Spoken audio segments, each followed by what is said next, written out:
Celeste. Yes.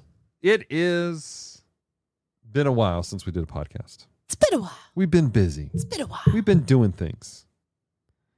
It's a Monday. It's a Monday. Nobody gets that joke. Nobody gets that Nobody joke. remembers that. But what we are going to remember today is our experience with camp for the last 2 weeks. You ready to talk about it? I'm ready to talk about Let's do it.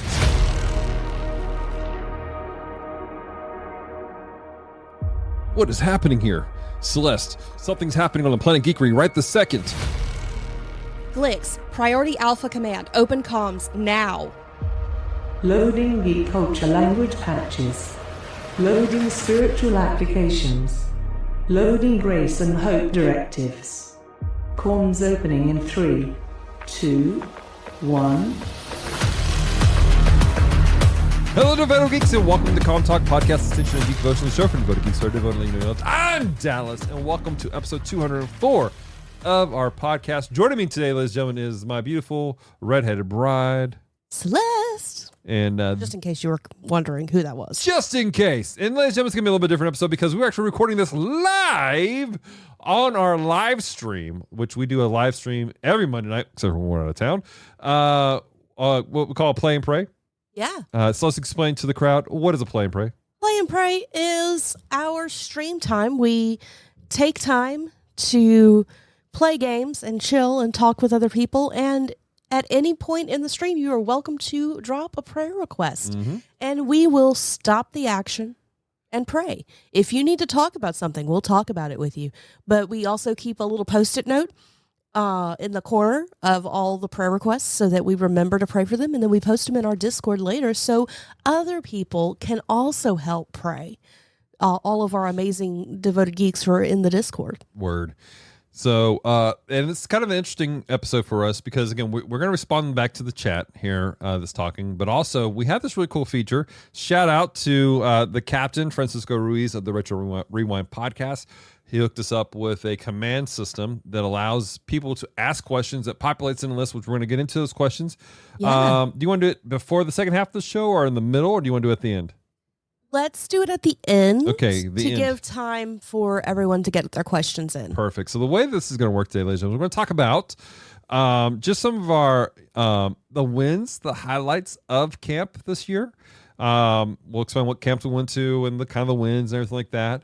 And then on the back end, we're going to talk about kind of like the differences between taking a group to camp and then helping to lead a camp, because that was the second thing Celeste and I did, was we helped lead a camp. And again, interspersed, we're going to be talking with some people. We got people in the chat, Jason from Geeky Guys for God, who was talking about how apparently he went to a camp that was really meant for rehabilitating bad kids. And Francisco was like, well, maybe your parents sent you there to help them. He's like, nope, I was one of them. Oh, no. Jason said he was one of the bad kids. Yeah, we got Rushmore in the chat who says, camp is my favorite place on earth, and I can't wait to for it in 2 weeks. My dude. So Francisco, oh no. So let's jump into it. So for context, in case you're new to the show, we've mentioned it several times over the years. Celeste and I, we serve at our church, and I am on staff as the student pastor at our church. And doing that means one beautiful thing happens every year, and that, ladies and gentlemen, is youth camp. Camp. It is something that we do every single year. And it's one of those staple experiences that everyone has, going to camp. I'm not all like Jason's. Yeah, not at all like Jason's. Jason's is a bit extreme. Jason's corrected me. He goes, I didn't say I was one of the bad kids. I just said I don't know why they sent me. My bad. I misinterpreted.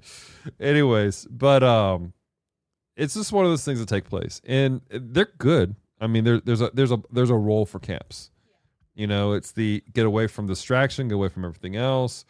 What I love about it, and this kind of goes in one on wins, is that it gives teenagers an opportunity to kind of be their own. Yeah. Away from, and this sounds bad, it's be their own away from their parents, or away from everything else, and in a spiritual environment that's created to help them to grow spiritually on their own. It's a safe place for them to stretch their wings. Yeah. So we get a lot of the younger kids who this is their first time away from home, and some of them it's their first time ordering food without mom and dad. Oh yeah.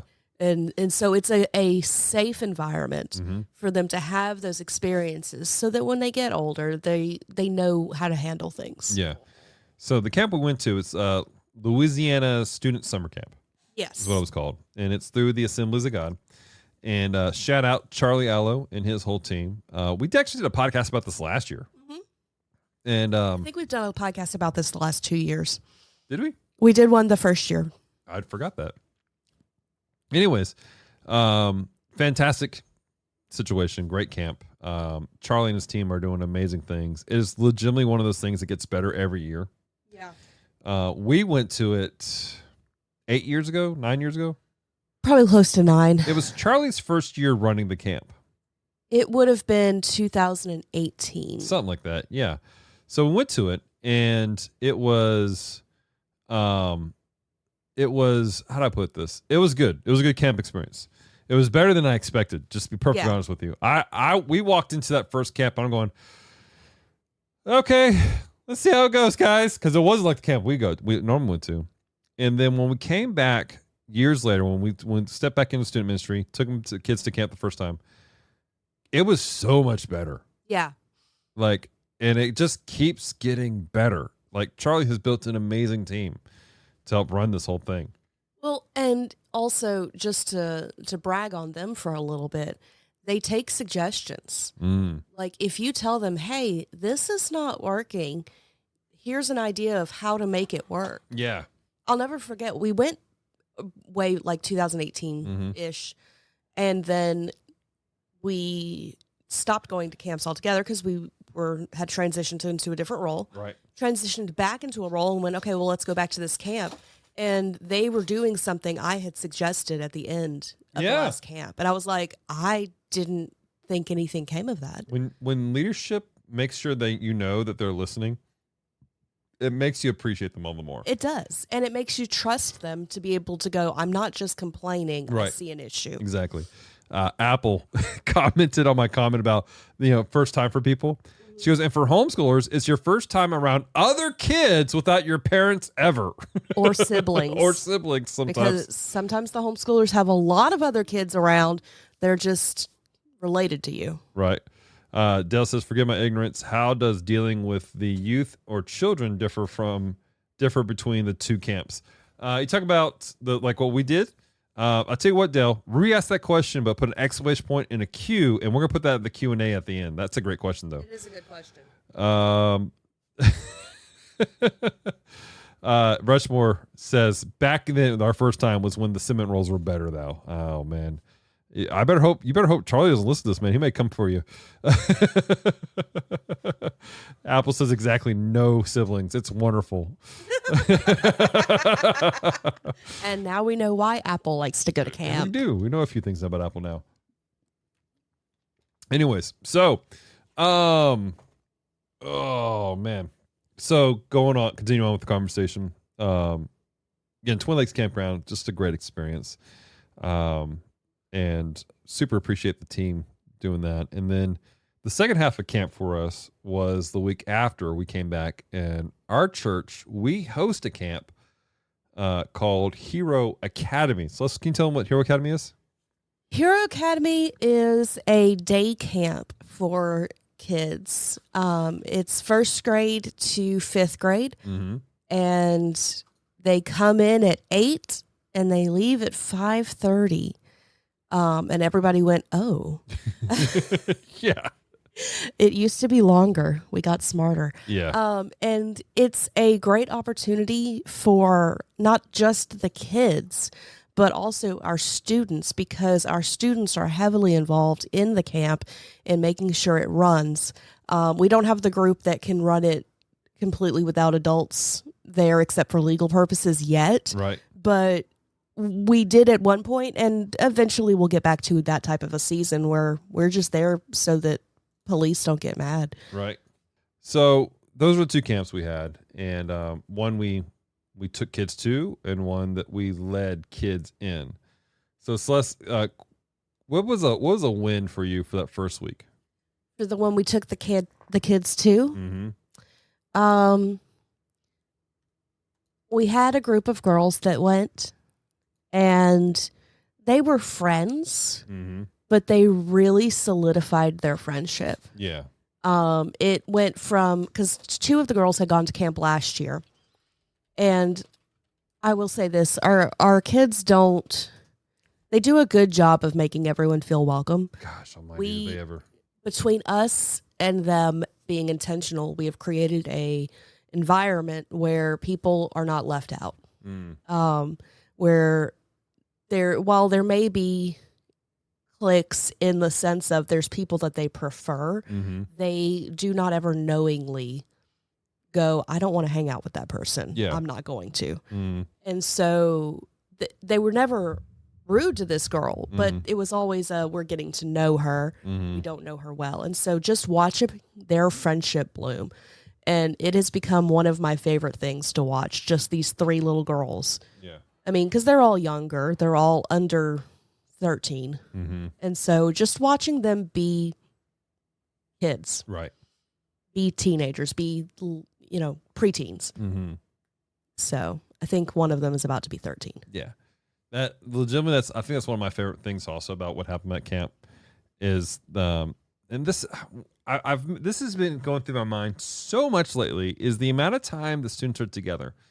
There's only how to put this. If all of the kid is doing is going to youth camp, or all they do is go to youth service, best if youth is an hour a week, best, assuming nothing is missed, no Christmas break, nothing, 52 hours in the year. Yeah. That's it.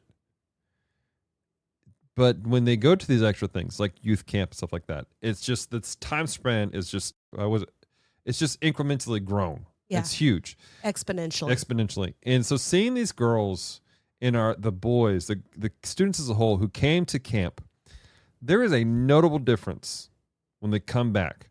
Yeah. Not just because of the spiritual things that take place, but because there is a core that is developed and there's growth that takes place within the relationships. And it's a beautiful thing.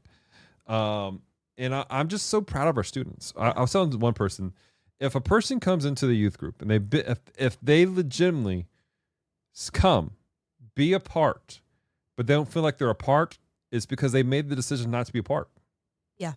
Because of the students. And it's not you and I, but we do our best. But yeah. But they have done such a great job of going, we want to know you. Hang out. Be part. We want to love you. They had done such a great job of doing that. They have. We had 2 girls show up recently, and brand new, never been part of our church, and they clicked so quick with our girls. They did. And I was so proud of all of them. It was great. And so that was definitely one of my wins, is because that situation you're talking about, just that the growth that took place there. That was amazing. Well, and I mostly am speaking to the girls because they are who I was in charge of, right, for the most part. I'm sure that the boys had similar things happening. Mm-hmm. So that, and just I love hearing how God has moved in our students, Mm-hmm. because there is a freshness to it. Yeah. If that makes sense. When they talk about it, they don't have, I don't know how to say this. It's not that they don't have the weight of the world, because some of our kids have gone through a lot. Yeah. And they've probably dealt with more than some adults. Yeah. But there is an innocence to how they share their testimonies. There is it's the way they look at things. Word. And it reminds me that I need to be like that. Yeah, definitely. Rushmore's in the chat, and is this Andy or Kirk? I'm not sure which one's talking. Earl Dad is Andy. Yeah, but so it's just the Rushmore show on the YouTube side of it. He goes, I love how camp is set up, which is the camp that we go to also. Right. And he goes, in 4 services, he had a kid get saved, 2 get healed of some stuff, 3 get filled, and 4 feel like they've been called to ministry. And that's awesome. Amazing. That's amazing right there. And I love it so much. I get excited. My favorite times are when I see kids get saved. Yeah. And when I see kids get kind of freedom or delivered from some stuff. Beast going, y'all got me ugly dad crying. But like my favorite, like I get hyped and I get very emotional when I see teenagers get saved. Yeah. And give their lives to Jesus and surrendered. I get excited about anybody doing that. Let's not get that twisted. He does, in fact, get excited about anybody. I do, but seeing them, especially when when I know them, I know there's deliverance. And there was a moment where they had a call for kids who were just dying on the vine, struggling. Yeah. Church kids. Yeah. Kids that they were in worship, and I overheard them talking with the youth pastors, their core kids, and they're dying on the vine because of some other aspect. And there was a moment for healing from that took place. And just deliverance and freedom that takes place, the burdens taken off their lives. Now, not to break the flow of what you're saying, but just for Christianese purposes, can you explain dying on the vine? Yeah, well, what I mean is like they're just they're going so hard, and they feel like they're unseen. There's depression, there's anxiety, there's fears, there's doubts. They're consuming them. Mm-hmm. They're like the plant that was sown in the not the stony ground, but the thorny ground. And these are the thorns that just they will kill a person. Yeah. Spiritually. Especially our young people. So many young people, man, they in today's society, they get saved, they experience Jesus in a real way. But there's all these thorns of depression, anxiety, fears, and doubts, stuff that's thrusted upon them by society and their social groups and everything else. And sometimes, this is what takes me off, by their parents. Yep. And it just chokes the joy of their salvation out to the point that many of them just walk away. Yeah. And that kills me. So when we're at the camp and I see those moments where there's a moment where the literal spiritual weed eating taking place, man, that sets me up, man. I get on fire. He does the ugly cry. Yeah, I do the ugly cry. Kurt goes, sorry, I was numbering the services, not kids. Oh, my bad. Sometimes you see your whole group, 20 plus, get saved, healed, and filled, and called word. That's amazing. So, oh man. But yeah, so that was seeing that take place at camp was a highlight for me. And we had a couple students, man, that they experienced the Lord in a real way. Yeah. You know, we had one student that had a radical experience with Jesus that solidified their faith. Mm-hmm. I'm trying not to use names or stuff like that, but it was literal life transforming. And my prayer for them is the continuation of the discipleship, obviously, to grow in that. Yeah. But they had Scott said this in service on Sunday. Yeah. Scott, our pastor Scott, that was an experience that nobody can rob them of. Nope. Intellectualism can go, well, you know, this is this and this is that. But they go, I was at Twin Lake Campgrounds in June of 2025. It was hot as the dickens. I'm in the sanctuary and the Lord did this. He moved this way. I felt this thing. They can't rob her of that. Nope. They can't. And people will try. Yeah. And the student's own mind eventually might try. Yeah. To talk themselves out of it. Mm-hmm. Because that's happened before with people. They go, oh, was it real? Mm-hmm. Was it emotionalism? Yeah. Was it real or was it just what I needed? Yeah. And yes, to both. Right. We talked about this before. We're talking about this currently on our Friday episodes of Geek Devotions about what is faith. But there's this balance of intellectualism and emotionalism that comes together with the conversation of moving forward. All three of these elements, this action, this emotionalism, and this intellectualism, they're all elements of faith. They come together, you know, and so you can't rob those things. Now, again, you can have experiences, but they need to be back. There needs to be a foundation also of things. Right. So I'll never forget. I think I was 19. Of course, you know, I was on the extended program of school, so I was graduating a year later than I probably should have. But I was at camp, and the Lord spoke to me in a very real way. I remember going, Lord, why am I experiencing this way? And I remember going, because I'm building you to do something specific. Yeah. And there have been times where I've questioned things about me, about my calling, but then God reminds me of those moments. I go, I had this experience here. Yeah. And then I have the training and the Bible study and all this other stuff backing it up and to help me to go, I'm moving forward. Mm-hmm. And our students had that. Several of our students had that. Yeah. We had one student that, you know, he's just like, I need to get saved. Yeah. Like he was just chill, but he was like, I need to get saved. We're like, are you kidding? Like, not to doubt it, but just the way he said it, we're like, dude, are you serious? Yeah. Or do we need to talk about how it's inappropriate to joke right now? Yeah. Yeah. And he's like, no, I need to get saved. I'm like, all right, cool, bet. Let's pray. Let's talk about it right now. Let's go. You know, and so I'm excited about those things. B goes, the people who yell about emotionalism are often very emotional. This is true. This is very true. So that was my big win for camp, those moments. Yeah. The following week, though, we had Hero Academy. Yeah. And again, a very different camp because we're running it. Yes. It's a kids camp that our teenagers run that I have a lot of love for. It's a camp that's been around longer than I've been doing ministry. Mm-hmm. Which is a hot minute. It's a hot minute now. So Retro's in the chat responding back to B. I am not emotional. So for context of Hero Academy, a little bit more about it. It's a camp that our church put on. It goes all the way back to 2007, I think.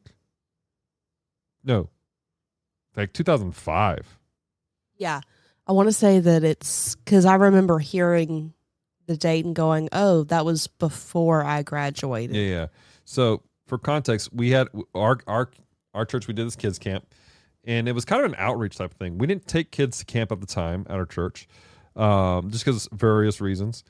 And our youth pastor, shout out Matt Marino, he he has this vision. And he's like, hey, let's do this. He wanted to empower the teenagers. And he and I were talking about it, actually. One of the main things, you have this team of adults who are speaking life into to teenagers. Yeah. The teenagers in turn are now breathing life and leading the kids. And it's this generational turnaround that takes place there. And so it's a really powerful thing. And like you said, 8 a.m. to 8:30 p.m., that's what the kids there. And then not including cleanup and everything. No, that's what we used to do. I know. That's what I'm saying. Okay. That's what it was originally.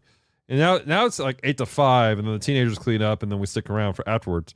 Thank God it's not 8 to 8:30 anymore, because I'm getting old, y'all. It's a bit different. It's a bit different. A whole different vibe. Oh my gosh. So anyways, but we it's a really cool thing. So my brain stopped functioning. Rewind. Okay, back here. So all that's taking place, obviously. And it was called Kids Safari originally, and then it became Royal Kids Camp. And then the following year, I came into the church and became the kids pastor. And it was like a month before we were supposed to do it. And Pastor Scott's like, hey, let's go ahead and do this. Because he had just found out this was a thing. He's like, why aren't we doing this? And we're like, well, we weren't sure how you felt about it. You just said it's been a bit busy with your transition in because Pastor Scott just came on staff. Yeah. And he's like, do it. Let's go. Like, let's reach kids. Let's make this happen. And he goes, by the way, Dallas, you're going to be in charge because you're the kids pastor. And I was like, oh, okay. I love our pastor, and I love how he just randomly goes, hey, by the way, you're doing this. Because that's not the first time he's done that to you. Indeed. Or, wait, that might have been the first time he did it to you. Yeah. But he's done it since. In the chat, we got Paul J. Powers, Ashley Ruiz. What's going on, y'all? Welcome to the party. Hey, this is a live recording of our podcast. So you hit the exclamation point Q. You can ask questions. We're talking about camp that Celeste and I went to and the camps that we led. And we're doing the question and answer on the back end of the podcast. So anyways, but and what it is he sees something. And when anytime he does it to people, it's because he sees something in them. He goes, you got this. Let's go. Right. And I was scared. I was nervous. It's fair. I was petrified. And so fortunately, Matt was there to help me out with some stuff. The problem was I didn't understand why Matt did everything he did. So when I was making decisions, it became kind of a thing because I was making changes. And he's like, no, you're missing the point of why we did this. I'm like, you should have said that. Let me know the point. So I had to make changes. A lot of changes. Tell me the point so I know what we're doing. So anyways, I got all that going on. And Paul's question for later. I just saw it come through the chat. we restructured it. We labeled it Hero Academy. And at some point, when I transitioned to youth ministry, Dana, who took over the kids ministry, she took over leading it. And then we went several years and COVID happened. So we had to shut everything down. And Dana and Jaron was our student pastor at the time. They kind of resurrected it and started to do something. It was a little bit different. It was kind of a mixture of Hero Academy of old mixed with we did this like mini VBS called Imagine Week, mixed in with track camp, Teen Reach Adventure Camp. Yeah. And so that's kind of what the structure we have now. And so for us, you and I, we were at camp for 4 days. Camp was 3 days. We were at camp for 4 days with teenagers. We left on Monday, came back on Thursday. We were with the teenagers nonstop from 9 a.m. on Sunday to 9 p.m. Oh, you're talking about Hero Academy. Yeah, Hero Academy. Okay. 9 p.m. on Wednesday. They had left before 9 p.m. We hadn't left. No. We didn't leave until at 10:30. Oh, that's right. They left about 9:15. Last week was a blur, guys. It was a blur. It was wild. Anyways, so that's what happened. But man, it was so good. It was. What was a highlight for you? You had to work during the week. So Yeah. what was a highlight for you? One highlight, and it's silly. It's so silly, but it's just fun. Was we have a young man who he's a young adult, and he was in our youth group for a while, and then he graduated out of Jaron's youth group. And so he's done Hero Academy before. And the last day after all the kids were gone, he literally had them marching and chanting like they were in the military, going around cleaning everything. Like he was his own little drill sergeant. And they're like, okay, here we go. At one point in time, they rolled up to me, dying, and I see what's happening. And because Caleb, he's military family, ROTC, and so they're walking up to me. I yell, "Company, halt!" And they're like, "Arf." It was just it's silly. Yeah, Francisco. By the way, Branson goes, or Mr. Kimboy goes, being with the teenagers isn't that bad, is it? I didn't say it was bad. I rather enjoy it. I legitimately miss hanging with the students when they're not there. Yeah. That said, I like my own bed. Yeah, I do like my own bed too. But yeah, that was just fun. There was some good stuff Right. that happened. Paul, why don't you add that to the questions, and I'll answer that at the end of it. Take it easy, Retro. Thanks for hanging out, bud. So I didn't get to see a lot of the kids getting into stuff because I did have to work, and by the time I got off work, the kids were gone. Yeah, most of it was for you though. It was the aftercare. Oh yeah, I always tell people that for Hero Academy, my main responsibility and focus is not the children; it's the students. Yeah, I'm there to make sure they're okay. Yeah, definitely. So for me, wins for me was more of seeing our students grow. Yeah. There was this really great moment, and I forgot which student it was. It may have been Kay, but she, it was. She was talking about how like there was all this stuff, or she was just frustrated with the kids that she was leading. But when we hit the ultra times, she realized it was worth it. Yeah. There was this revelation going, this is why I've worked so hard. I think that because some things happened to where we were supposed to have had this camp before we went to camp. Right. And it ended up afterwards. And I think that it benefited our kids like this because they got to go and be fed and filled up and filled to overflowing. Yeah. And then they had an opportunity to mature in what God had done in them. Exactly. They were filled up to pour out. Yeah. Well, and not just that, but it was an immediate discipleship. Like, okay, we've had camp, we've had our fun, we've had our feels, we've had none of the sleep, but we're going to go and we're going to serve. Right. Now that we're serving, we're going to walk out the things that God did in us last week. Word. It's instead of letting it sit and marinate, it's an immediate working out. It's kneading the dough. Yeah. So Absolutely. Apple's in the chat, and she says, I remember when I went to camp, they had to occupy us for a time while they set up something up. So what did we do? We marched around the camp singing all the verses of Got the Joy, Joy, Joy as loud as we could on a 90-degree day. We were all out of breath and exhausted by the end. oh my god. That's awesome, Apple. That's why we play Ninja. This is why we play Ninja. Oh my gosh, that's so funny. Oh man. I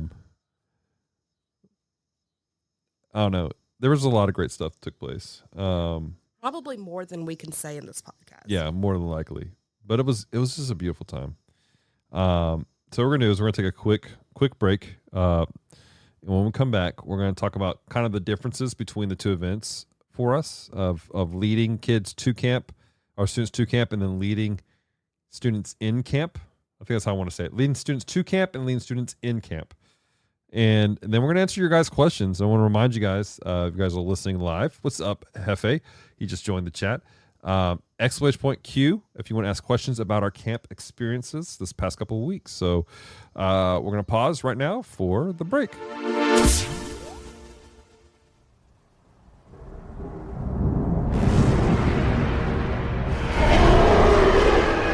Are you a lover of all things kaiju? Craving a podcast that's more than just fans chatting, but still feels like hanging out with your fellow monster nerds? Then you need to check out the Monster Island Film Vault, where giant monsters meet deep conversations.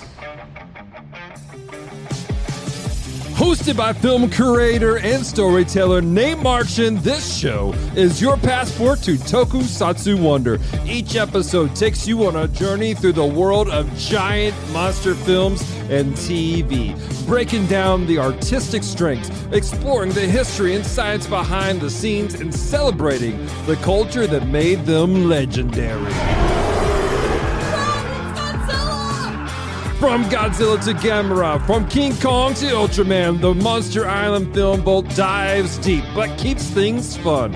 You'll even catch wild audio drama moments that bring the Monster Island to life, featuring colorful casts, including Nate Marchand himself and Jimmy from NASA. Yeah, that NASA. Hello, kaiju lovers, and welcome to the Monster Island Film Vault, a podcast seeking entertainment and enlightenment. Find it today at monsterislandfilmvault.com. And we are back. Definitely check out whichever Culture Box friend Dallas puts in there, assuming he did put a Culture Box friend in there. I don't know what you're planning to do. I don't know if you know what you're planning to do. I'll find out. We'll find out. You already know. We don't. So we just finished up our discussion about camp. We're going to go into a quick discussion about the differences between going to a camp and running a camp. Yes. And then we're going to finish up with a Q&A because we are, in fact, recording live. Dale's in the chat. He goes, another Edna mode. That's right, because we are straight up jacking Retro Rewind podcast. Fun fact. How many Edna modes are we at? We're at 2 Edna modes, I think. Okay, but that's not bad. Fun fact. And the community may appreciate, some of the community will understand this. I wish Paul was still in the chat.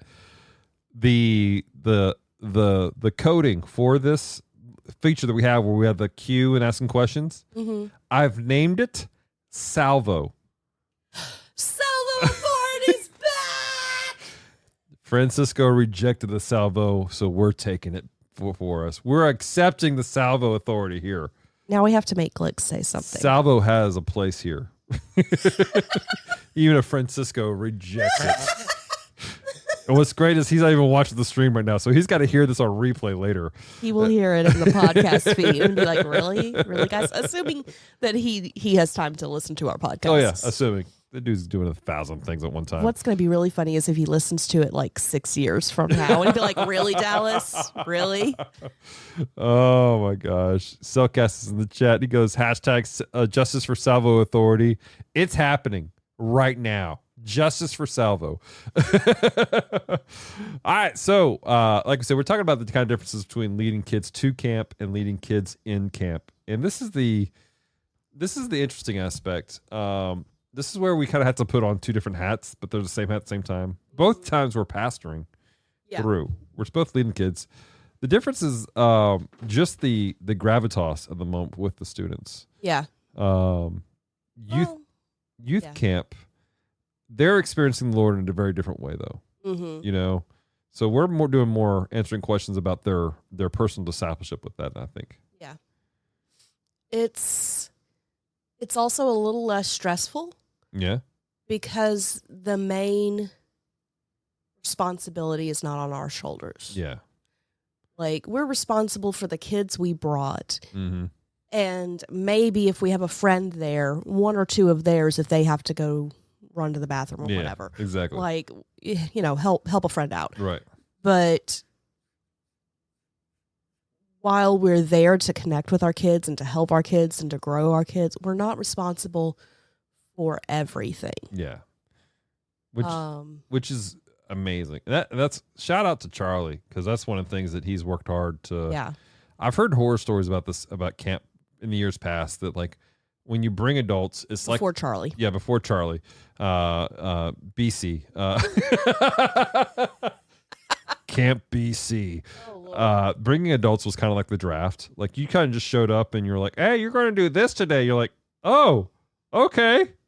And it's like I've literally heard stories of people showing up day of and being told they're a games leader. Oh my gosh. And they're leading a whole team of kids. Buckle up, Buttercup. Like, Charlie does so much better because the games leaders know well before they get there. well in advance. And then, like, he has worked his butt off to provide leadership to help so that youth pastors can do this little thing called youth pastoring. Yeah. So we can be with our students. Like, so first off, brag on this guy. We're talking about the camp, guys. It's just going to happen, all right? We love the people who run the camp, and so we're going to brag on them. Yes. So first off, some of you guys in the chat, some of you guys listening right now, you know, normally you think about church camp and you have like these great night services. That's why everybody talks about, oh, the power of the Lord was so great at night services, da-da-da. You know, that's good and dandy. However, could we just be real with you? And this has been my complaint about camps forever. We run kids 1,000 miles an hour in the middle of the scorching sun, and then when they're passing out from heat exhaustion, we're like, the Lord's moving, the kids are just... No, they're not having a moment with Jesus. They're meeting him. They're dying on the floor, okay? They need water. We're over here fanning them, not because they got the Holy Ghost, because they got holy exhaustion. Like, come on, wake up, Johnny. Wake up, Johnny. You got to be okay. Remember, Johnny got left in Lafayette. Johnny got left in Lafayette. That's right. Anyways, what Charlie and his team, though, they did this great thing. About 2:00 in the afternoon, that's when we had the big service for the day. Yeah. 2:00 in the afternoon. When it's the hottest in Louisiana. The absolute hottest of the day. And then what happens after that? We go eat dinner. And then we do games in the evening time. Yep. The big games take. This is genius. Somebody needs to give this man a raise right now. Mr. Scott Holmes, this is our push, our plea for that you give Charlie Allo a raise. Thank you for your consideration. We appreciate that. But for reals, we had that take place. And then again, he after the service, after the preaching and the altar time, he has this thing called FaceTime, which he programmed it a little bit differently, so we have a little bit more time. Yeah. Where we get to sit down with our students and go, what's the Lord saying? Yeah. What did the Lord do? Well, and the good thing about that is it provides opportunity for you to talk to your kids. Because some people, I won't say kids, some people just won't go to the front with a big group. True. They just won't. It doesn't matter how impassioned the altar call is. Mm-hmm. They're just not going to go up there because there's too many people. Well, like the student we said that got saved. Yeah. You know, he didn't go to the altar. There was a call for the altar beforehand. 2 days before. He didn't do it. What happened was we were in the small group and we're talking about what took place. And he's like, I need to get saved. Let's go. It allows for conversation and relationship to lead people to the Lord. Now, the people who go to the altar, God moves, God touches them. It's amazing. But then you also have the opportunity in that small group time to have discipleship and go, this is fantastic. This is what happened. Yeah. Let's look at the logistics of what's going on. Yeah.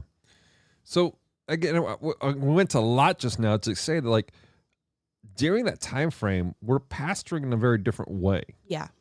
We're leading our kids to camp in a way that's like, let me help you grow in a very real and very raw way. Yeah. And it's great discipleship taking place right there. But on the flip side, we have the academy where we're leading kids in camp. Yeah. We're not leading them to camp, but we're in camp. And this is where it takes a different role for me specifically, because I'm no longer just going, all right, guys, well, they're doing the stuff. Let's pay attention. Now I'm like, all right, grab them up. Yep. Hey, you, I need you to be ready to teach a small group lesson in 2 hours. Let's go. Here's the booklet of everything you need to go. Yep. Let me answer questions. Hey, we're getting up at 6 o'clock in the morning. We're eating breakfast. We're in prayer for 20 minutes in the front end. We're touching heaven right now and preparing to minister to kids. Yeah. We're walking them through that. And then I have to be more on top of things. All right, we're moving. We're doing this thing. Come on, guys. We got this. Leading from the front, not just saying, hey, everybody do it. I'm like, I'm involved. Yep. You know, there was a moment where like we were at lunchtime, and lunchtime is always an interesting aspect because I have to make sure all the students get fed. Yes. And the students have to make sure all the kids get fed. Yes. Because that's how it works out. And so what I've taken to do for the last several years is during lunchtimes, I go and I sit at the tables with the kids. And I kind of help out. Like, hey, you want some water? I'll do a little bit here and there, just kind of relieve a little bit so the teenagers can sit there and eat, throw back some nugs, or shout out to Miss Holly, who did dadgum funnel cake. Yes. Right? So I'm Holly was a rock star. She was. Amanda says, dipping out for the night.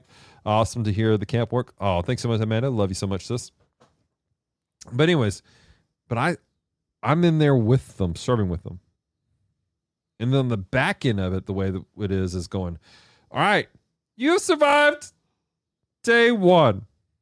We know it felt like 30 years. It was one day. How can we help you? Yeah. Like, that's the difference when you're leading to and leading in. Now it's like they have revelation going, oh, snap, this is what my parents go through. This is what my pastors have gone through. And now we're walking through, okay, from our experience. Like, they're asking great questions, and Pastor Dana, who's our kids pastor, is like, okay, guys, well, this is the situation here. Try doing this. Right. Or I'm going, okay, this is the situation. You do this instead. At the same time, I have to do something hard, and that is going, that's my bad. Right. I should have done this for you, and I'm sorry. Let me make it right for you. Yeah. Which is important. You know, that is something that we admire in leaders who lead us. Yeah. And so we want to model that for them as well, so that they know that they can go, ooh, I messed up. Okay, let me fix that next time. Exactly. And so that's just part of the process of leading. And I think that for anybody who leads a camp, well, let me say this. I had a philosophy with our guest speakers who, whenever I was running here, the academy, and our guest speakers come in, I had a philosophy with every one of them. And I told them this. I had one guest speaker, and great guy. I love him to death. He's a fantastic minister of the gospel. He's doing some amazing things right now. And worship was starting, and he was kind of towards the back. I said, hey, man, what are you doing? He's like, oh, I'm back here. I was like, hey, man, I love you. But if you don't want to worship with my kids, I don't want you preaching to my kids. Yep. You need to be involved. You need to be involved with the kids in some fashion. And so I try to model that with our students. So during kids camp, as much as I can, even though Hero Academy, I was a little everywhere. You know, I was games crew leader. Right. I was managing the teenagers. I was the backup guy helping the media team, a couple other things. I was one of a few staff members for the church on campus. But I was like, I'm going to be involved with the kids. Right. One of the things that the Lord convicted me of during youth camp, Mm-hmm. and this is another aspect about leading in youth camp also. The Lord convicted me. How do I put this? Context. Normally, I kind of stay back. I watch our students. I'm the watcher. I'm like, okay, you're over here, you're over here, you're over here. I keep track of everybody. That's kind of my thing. I'm tracking our kids. Between the two of us, we know where all the squirrels are. Yes, we got this, right? At the same time, I'm watching leadership because, again, my role at the church, the stuff that I do, I'm watching Pastor Scott. I'm watching Matt at all times because Matt and Pastor Scott, they're the two that kind of, they shift and do things. And, you know, if I see Matt go get the kind of Holy Ghost twitch in his eye and him go to Pastor Scott and Pastor does a little shake in his head and his beard shakes, I'm like, okay, something's about to happen. What's going on? Or if you see Bubba coming up, you know that somebody is probably needs a mop. Right.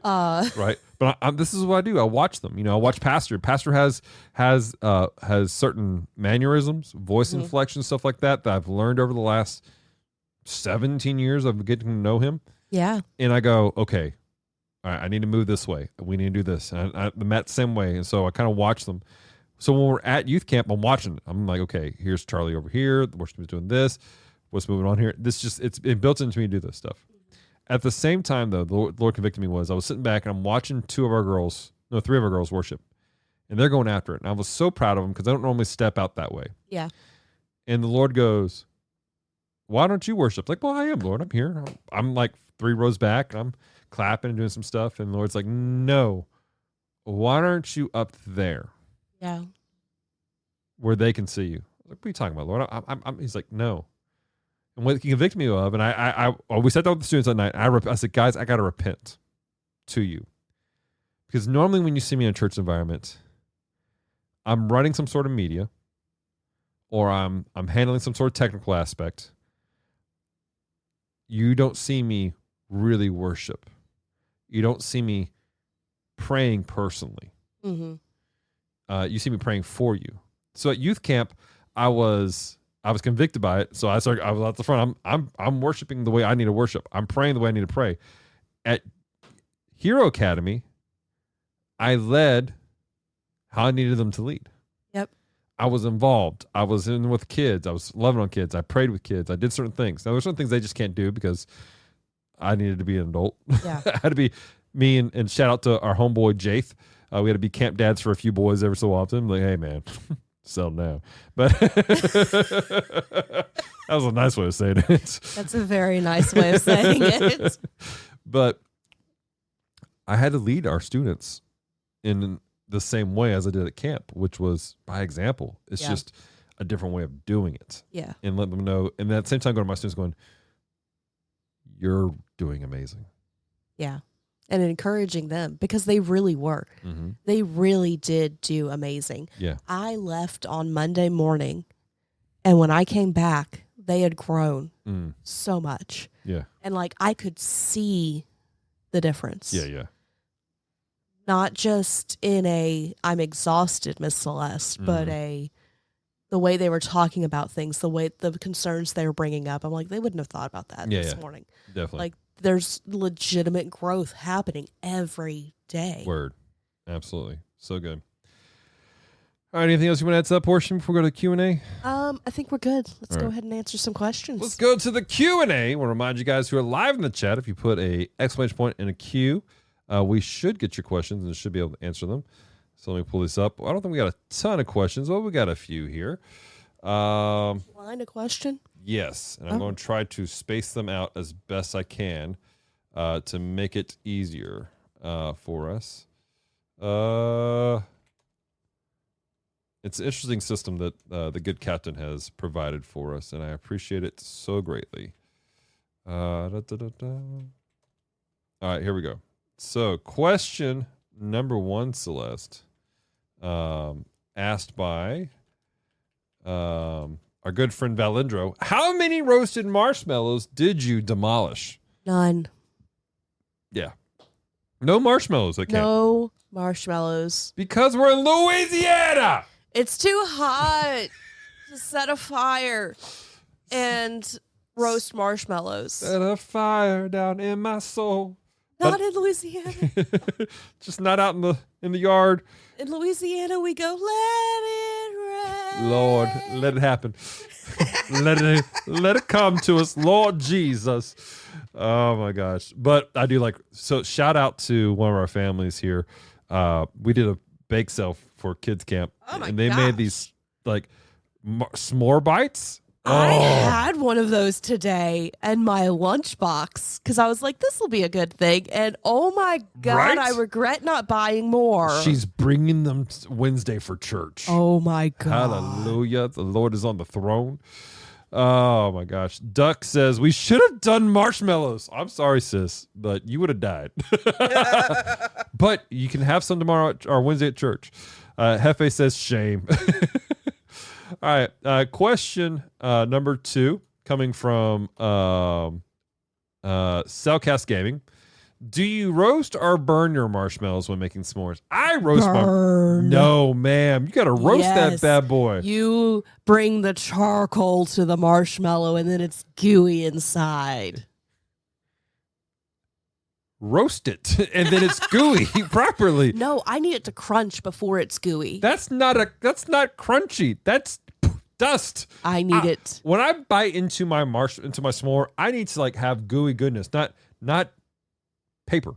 It's not paper. You've never had a properly burned marshmallow.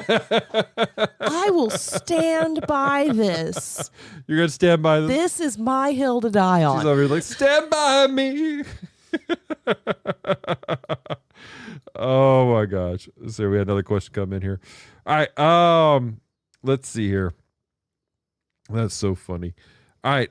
Has there ever been a camp game that ended in an embarrassment? I think it depends on your definition of embarrassment. Whoever created the slime that one year and made bread in kids' hair was pretty embarrassed. That's true. Duck talking about the s'mores. She goes, probably, but it's worth it having the s'mores. And she goes, I'm sorry, Miss Celeste, but you are just wrong. Duck, Fight me. Ducky Duck, you are rock star, madam, rock star. Fight me. all right. So for reference to Celeste, what Celeste was saying about the goo, this is years and years ago. I was not in charge. All right, hear me. Let's preface it with that. I was not involved in this decision making at all. But there was a thing. Oh, Duck. Okay, we're gonna tell you here in a second, Duck. But anyways, one of our leaders was like, "We're gonna do a slime war. That would be fun." I'm like, "Yeah, sure." Legitimately, in theory, sounds fantastic. It was July, 115 degrees outside, having a slime war. My man made slime. His recipe for slime happens to be the same recipe for bread. He made dough. He made dough, which baked in the kids' hair. They had green bread in their hair. Oh, no, the thing that the Duck is bringing up, she says the wheel of misfortune. No. This was last year. Again, shout out to leadership for recognizing things are good until they're not good and to remove it when it's no longer good. But they had done this game where they spin this wheel. It's supposed to be a spoof off of Dude Perfect. Dude Perfect. And there's this terrible, nair your legs or drink a Coke through a sock. And it was And it gross. got worse from there. It got worse from there. What was really bad was one kid had spun this one thing and it said, do everything. Bless him. And shout out to leadership again, because the kid got halfway through and they're like, hey man, why don't you tag out? Because you don't look too hot. And so they took care of the kids best they could. Man, that took me back right there, Duck. Stacy, hashtag HunkyDale for life, says, hey, I don't like s'mores, but I'll get s'mores Pop-Tarts. Those are good. Those are very good. Those are good. Those are some of my favorite. I love them cooked, but they're also my favorite not cooked. Yeah, Definitely. Like they're good both ways. Word. All right. So next question. What was the wow God moment? One of those times that just made you pause from camp. And this was asked by Paladin Pirate. Man, Paladin.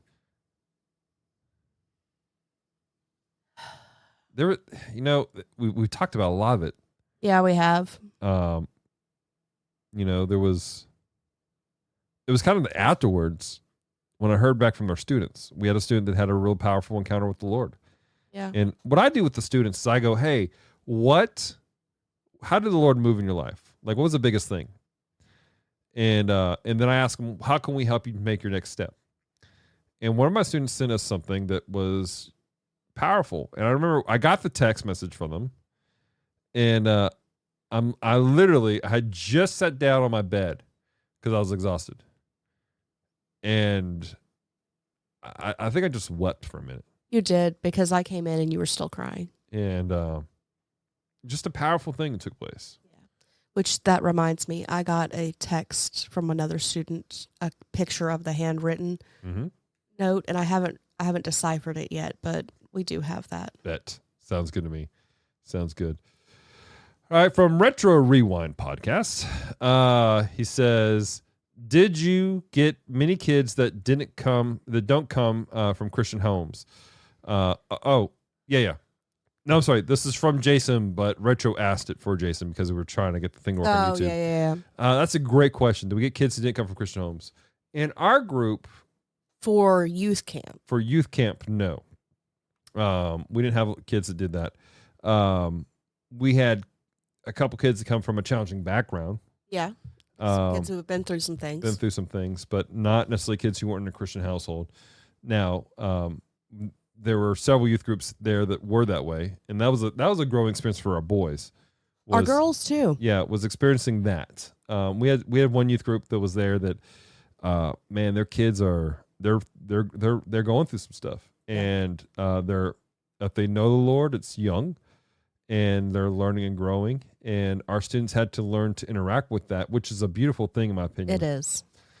At youth camp, our kids camp at Hero Academy, yes, we did. Yeah. We had a kid that he had some colorful language. And we had that at youth camp too. It just wasn't anyone that we brought. Yeah. At kids camp, we had a kid there that bad situation. Like, mom and dad are not in good places, and our students had to love on that, and it was really powerful. I was really proud of them. You mean on him in that situation? Yeah. The way you phrased that was weird. I'm sorry. Dale says, forgive my ignorance. How does dealing with the youth or children differ between the two camps? Well, again, it's kind of the matter of how we lead. Yeah. And it's different because of the different environments. You know, at youth camp, while we want them to hang out together and we want them to at least once eat together, Dallas and I post up at one spot and we go have fun. We're here if we need you. Right. We can't do that at Hero Academy. A, because it's not an enclosed environment. It's at our church, right, which is open to the street, and open to, like, anybody could walk on our campus. We have security for that. Yeah, But it's safe. It's safe, but it's not a let me not think about this child for 20 minutes. Exactly. But then also just we're not having to push them to do things. We're letting them lead. Yeah, exactly. And so that's kind of the difference with as far as the students go. You know, again, like you said, at student camp, we're like, all right, go do your thing, be a part. And then at youth camp, they're like, we are doing this. Yeah, we're running and going. So that's a great question. Francis goes, have you ever played Grog with your youth? And I don't know what that is. I've heard of it. I don't know what it is. It's a card game, I think. Interesting. The answer is no. No. The answer is no. Question coming from I Am Not the Bee. As a parent, how do I help my kids keep the experiences they had at camp in Hero Academy so that the fire that they have doesn't wane? That's a great question. Yeah. And again, I did this last year. I don't know if we're going to do it this year with the students or not, but I wrote down what they sent me as far as what God did in their lives. And then I sealed it in an envelope that said open in case of emergency. And the emergency is where their faith is, where their walk is with God, when they're like really doubting God. And the idea was for them to open up and experience that again. But the reality is, that we can't ensure those things, but what we can do is create environments that foster growth, that foster health. And what I mean by that is, I'm trying to figure out how to say this nicely. If you're not taking your spiritual health seriously, why should they? Yep. Again, I was convicted that the students didn't see me worshiping and praying, so I did it, and because that's what I want to see come out of them while we're at these environments. But if they're not seeing it at home, if you're not fostering that at the house, moments of worship, moments of prayer, moments of reflection, moments of reading the Word of God, talking about the Word of God in a casual way where it's not just awkward. If you're not fostering that, you can't expect it. And I would say start there. Like, examine the life that you have in your household. Like, how are you guys doing that? How are you managing that? Not that that's perfect. Again, at some point, the kid has to make their own decision. And by kid, I mean, yes, children, teenagers. You know, they have to own their own walk with Christ. And now, that being said, that doesn't mean their walk with God has to be up and down because they're teenagers trying to figure things out. It can be steady. Right. But it starts with you setting the foundation and going, all right, this is what we're going to do. And I would invite them to the conversation going, hey, moving forward, you've had this experience with God, and do like what I've done with the students. How can I help you make your next step? I have a student that has a very practical next step they want to make. And so I'm working through trying to make that happen for them. I have another student who he was like, I just need encouragement to be able to speak what God has had for me. And so at camp, we made that happen. At kids camp, he got up and he said he was passionate about it. I was like, let's go. And no, it's cool. I didn't tell you this. His prayer was just, Lord, let me speak. Yeah. He comes up to me Sunday after church.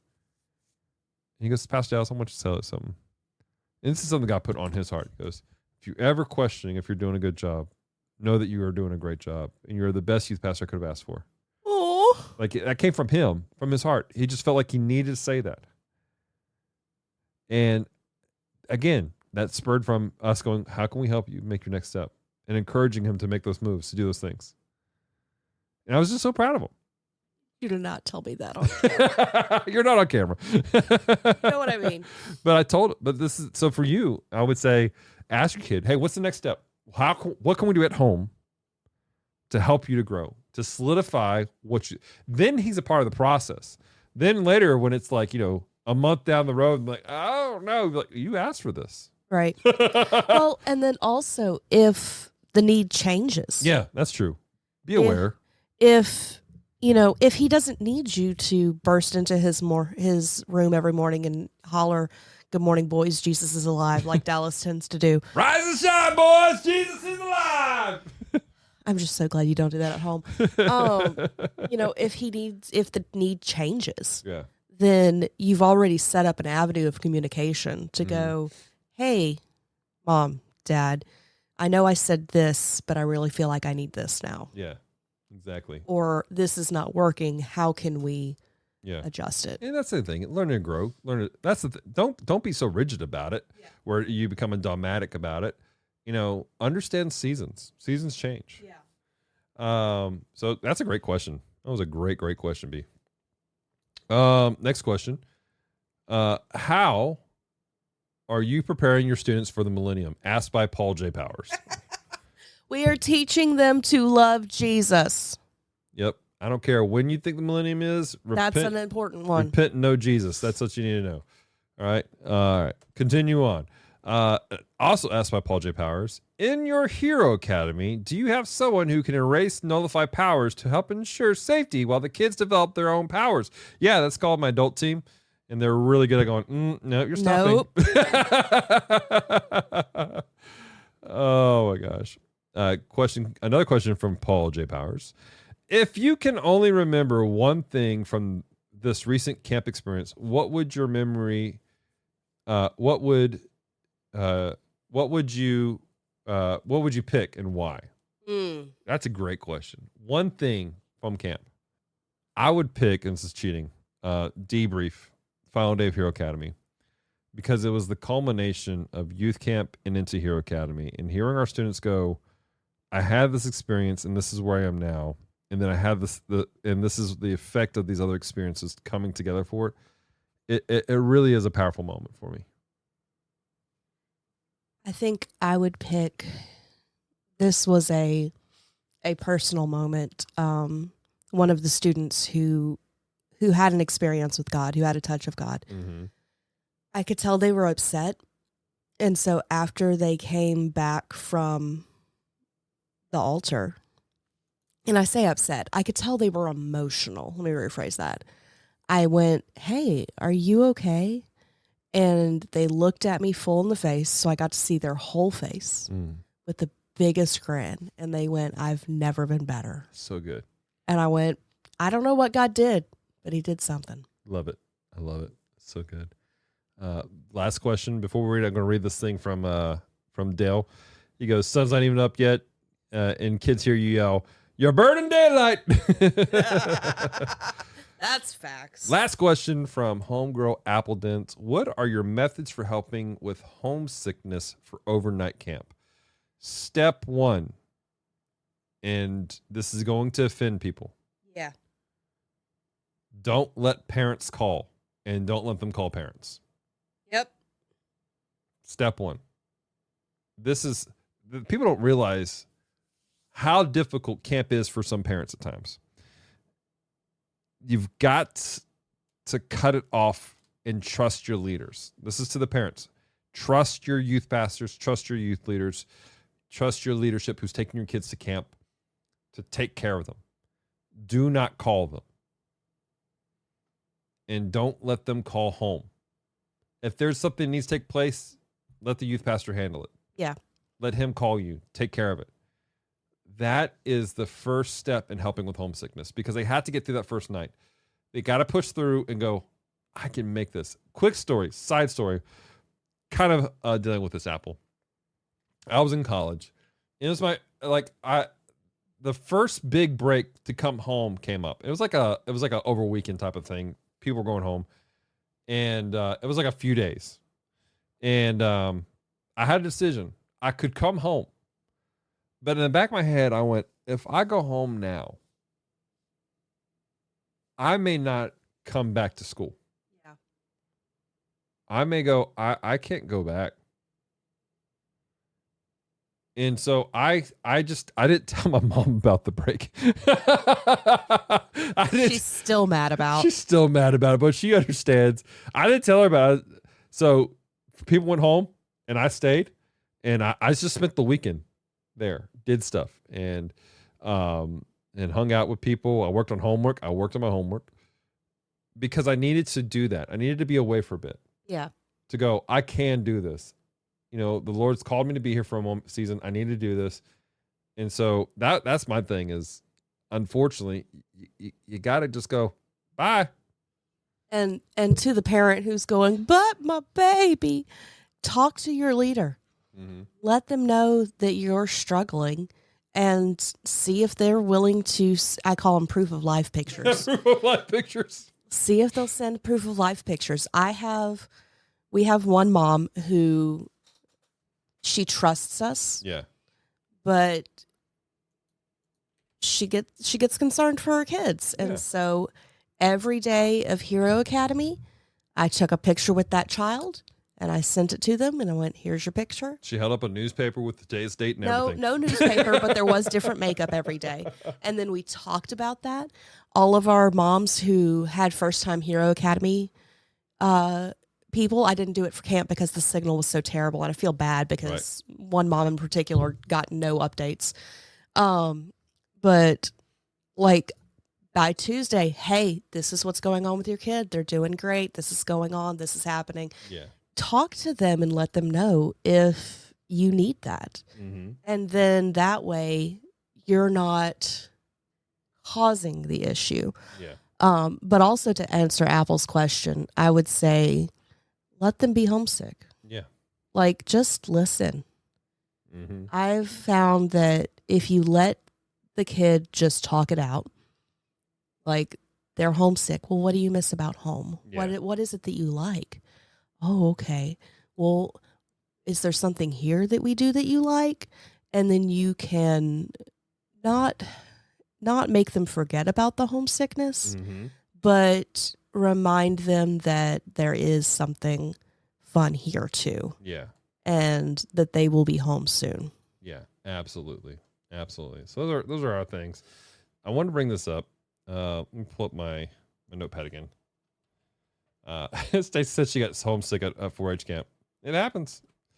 All right. So this is Amanda had responded to Branson to B about his question about helping with the students going forward, right? Yeah. Great answer. She goes, listen. Yeah. She goes, let them recount every moment and celebrate the little things. Yep. This is- Even if it's dumb. Right. I love this answer. Don't jump straight back into the daily grind without recognizing something amazing happened, and use that to gently inspire positive habits and change. Fantastic answer from Amanda. Love that. Oh, man. That's why we pay her the big bucks here around here. She's going, I get paid. So, all right, Celeste, anything else we need to add to the conversation? I think we are good. Shall we go ahead and land the plane? We should land the plane here, ladies and gentlemen. Thank you so much for taking the time to listen to this extra special edition of Comm Talk today.